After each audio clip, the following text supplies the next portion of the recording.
Bonjour à toi, voyageur du temps. Bienvenue en terre médiévale.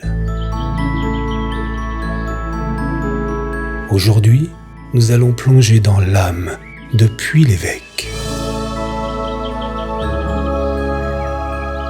Ici, chaque pavé murmure des légendes et chaque ruelle nous raconte l'histoire d'un passé rayonnant. Perchée sur ses hauteurs, la belle cité contemple l'horizon. Bonjour, je suis très heureuse de vous accueillir à Puy-l'Évêque. Aujourd'hui, cette magnifique cité médiévale va nous conter quelques-uns de ses plus beaux secrets. Nous allons être accompagnés par Claude, qui est membre de l'association du patrimoine de Puy-l'Évêque. Et nous allons vous faire découvrir quelques-unes des plus belles demeures et les châteaux de cette belle cité. Alors, installez-vous confortablement et laissez-nous vous guider au travers du dédale des ruelles pittoresques et authentiques. Pour commencer, nous allons à la rencontre d'une grande dame très respectée de Puy-l'Évêque, la majestueuse église Saint-Sauveur.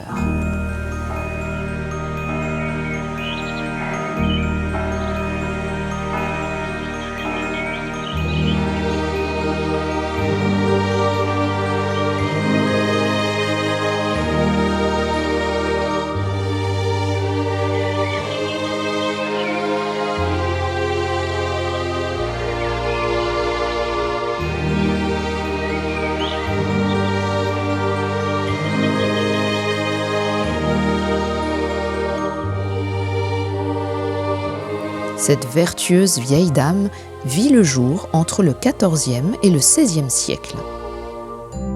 Le chœur a été modifié au XIXe par l'ajout d'une abside polygonale où de magnifiques vitraux colorés filtrent les rayons du soleil.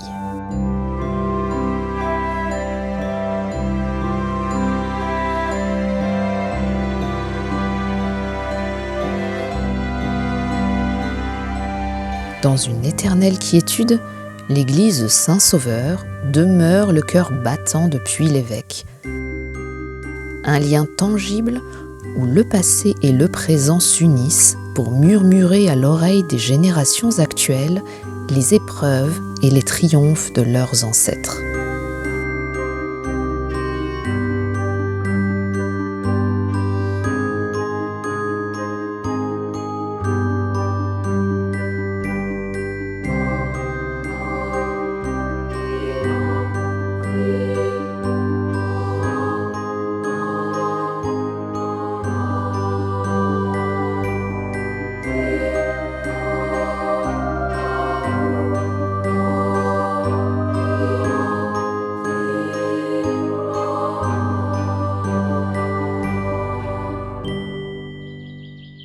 Vous pouvez admirer son porche dans le pur style gothique du Midi.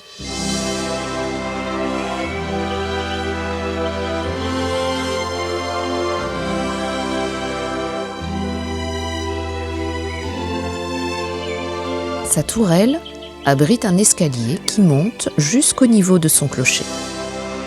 Gardienne de la cité, elle contribuait au système de défense de la ville. Son échauguette à gauche, dans le cimetière, date du XVIe, comme l'attestent ses canonnières en forme de boîte à lettres. L'église Saint-Sauveur était la gardienne de la ville, mais elle n'était pas seule car une autre sentinelle veillait sur la cité. Alors je vous propose de la découvrir en allant rejoindre Claude, place de la Truffière, au pied de l'imposante tour épiscopale de la mairie.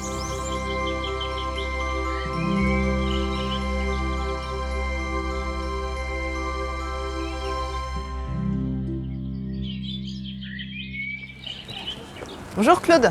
Bonjour Hélène, ravie de t'accueillir. Merci de nous accueillir.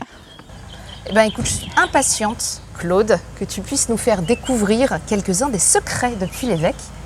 Et donc à commencer aussi par cette magnifique tour. Alors écoute, avant de monter, nous allons découvrir la partie inférieure de la tour entièrement voûtée qui a longtemps servi de prison. Aujourd'hui, elle est totalement intégrée à l'hôtel de ville.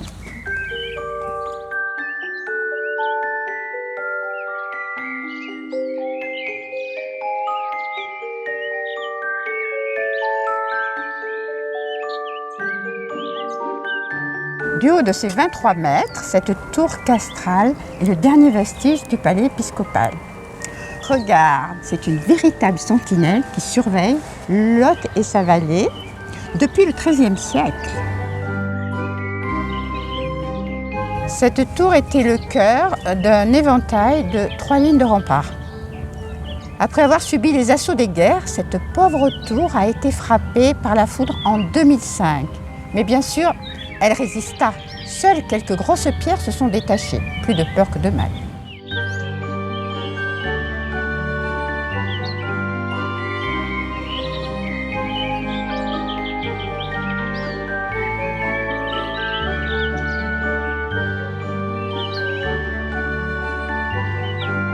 Alors, nous voici devant l'Houstal de Lichéry. Cette magnifique bâtisse est une ancienne dépendance du palais épiscopal. À l'étage noble, une vaste salle capitulaire du XIIIe siècle servait aux réunions des vassaux des évêques. En dessous, 2 portes en arc brisé que l'on peut voir. Une grande s'ouvre sur une salle qui servait aux chevaux et la plus petite pour les hommes d'armes.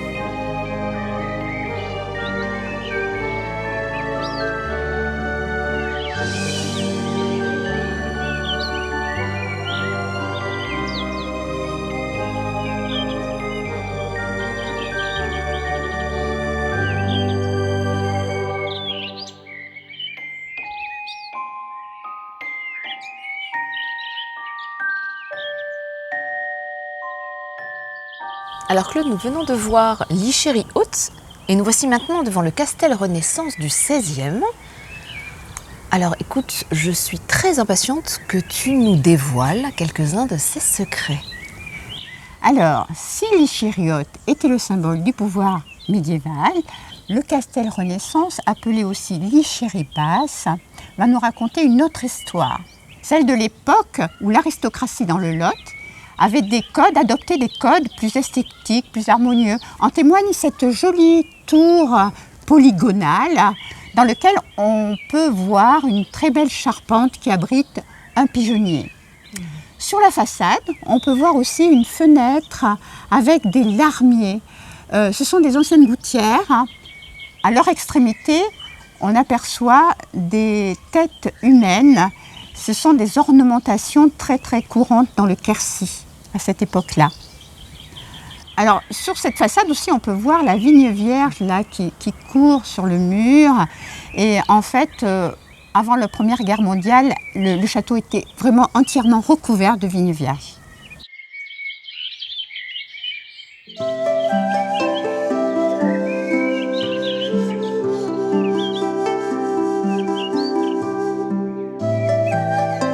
Notre regard est très vite captif des plus petits détails architecturaux où même le temps semble s'être arrêté pour admirer les courbes envoûtantes de la belle cité.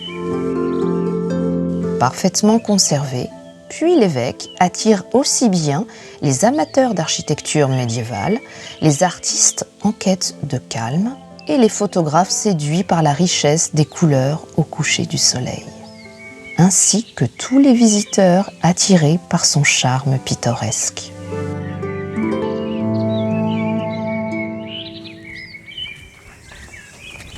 Alors nous voici devant cette superbe bâtisse qui daterait du XVe ou XVIe siècle.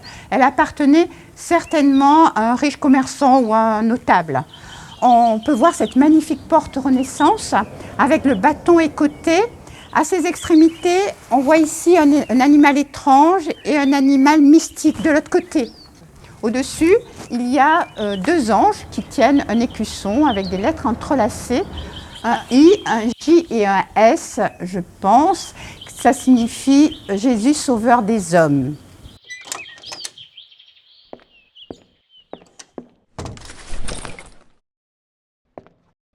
Alors Hélène, nous voici dans la pièce principale, la pièce à vivre. C'est très joli avec ses courbes élégantes, ses ouvertures sur le jardin, la loggia.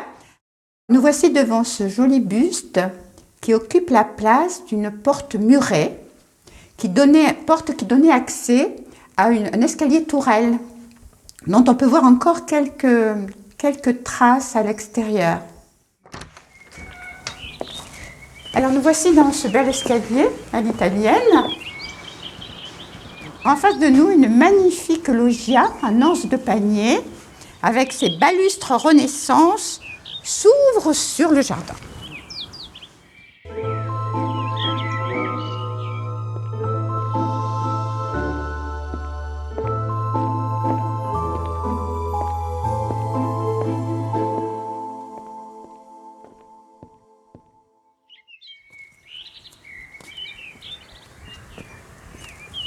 Alors grâce aux efforts passionnés de son propriétaire, cette belle demeure Renaissance est non seulement un monument historique, mais aussi un lieu dédié à l'art et à la culture. Ok, magnifique. Un grand merci pour cette belle initiative à son propriétaire. Alors justement, maintenant, où allons-nous, Claude? Alors maintenant, Hélène, je t'amène au château Beauvilla.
Donc écoute, je trouve, Claude, qu'il y a un parfait équilibre là en circulant entre les ruelles, entre le passé et le présent.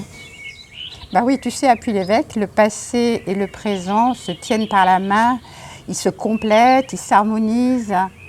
Oui, c'est ça. J'observe cette finesse aussi. Et on a l'impression qu'il y a un vrai dialogue entre le passé et le présent. Et je trouve que ça crée une sorte d'intemporalité pour ce beau village. Oui, tu as tout à fait raison. Et maintenant, nous sommes au pied de Beauvilla. Donc, allons-y si tu veux.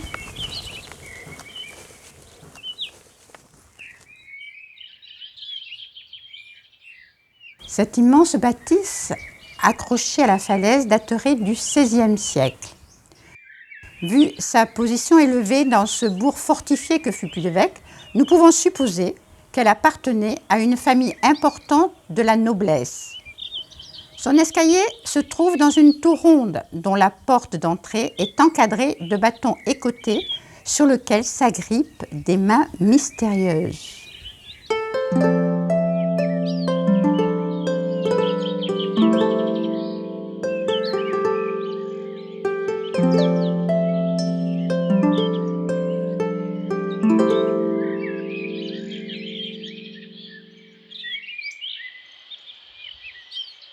Le château Beauregard, cette belle demeure de forme carrée, est flanquée d'une tour circulaire qui est datée de la fin du XVe siècle, avec des vestiges des XIIIe et XIVe siècles.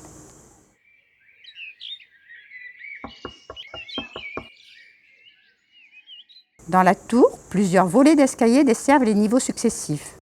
De petites fenêtres encastrées dans la profondeur de la pierre nous permettent d'évaluer l'épaisseur des murs. Au dernier étage de la tour, un escalier mécanique datant du XIXe permet d'accéder à une petite tourelle d'où l'on peut admirer le Lot et sa vallée. Autrefois, un toit conique couvrait ce bel édifice.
Alors, connu depuis le XIIIe siècle, ce petit moulin était alimenté par le ruisseau du Clédel.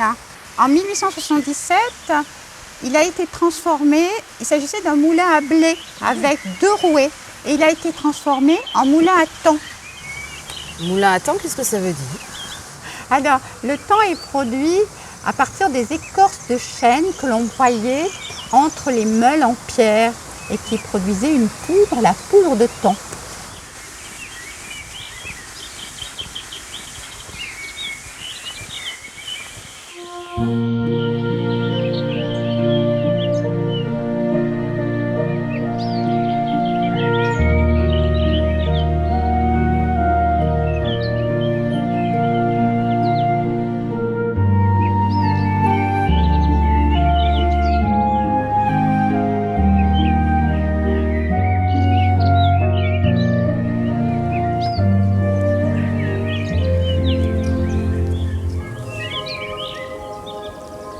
Claude, peux-tu maintenant nous raconter comment l'aventure de l'Association du patrimoine de Puy-l'Évêque a commencé?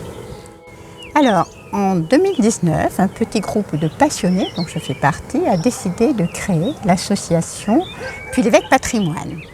Notre objectif était de créer un lieu vivant et interactif, dédié non seulement aux amoureux de Puy-l'Évêque, mais aussi aux passionnés d'histoire, dans un même but, c'est de préserver et valoriser notre belle cité médiévale.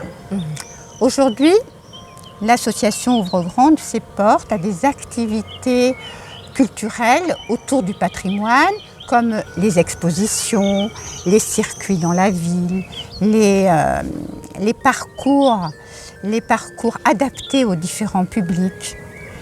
Et on fait aussi des éditions de livrets. Donc, que vous soyez historien, bénévole ou tout simplement curieux, rejoignez-nous.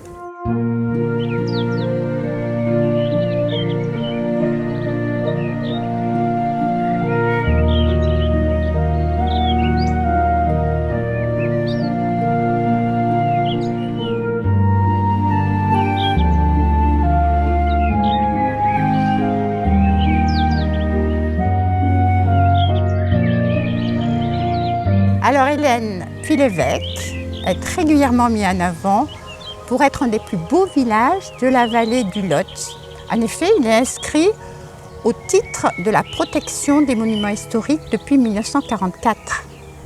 Nous invitons chaque visiteur à prendre part à son histoire, la raconter et contribuer ainsi à la transmission de notre héritage de génération en génération. Participant de cette façon-là à enrichir la mémoire collective. Merci beaucoup Claude pour ce magnifique voyage sensoriel. Merci à toi Hélène, ce fut un plaisir. Et merci à vous d'avoir voyagé au cœur de Puy-l'Évêque avec nous. Et merci à vous de nous avoir suivis jusqu'ici.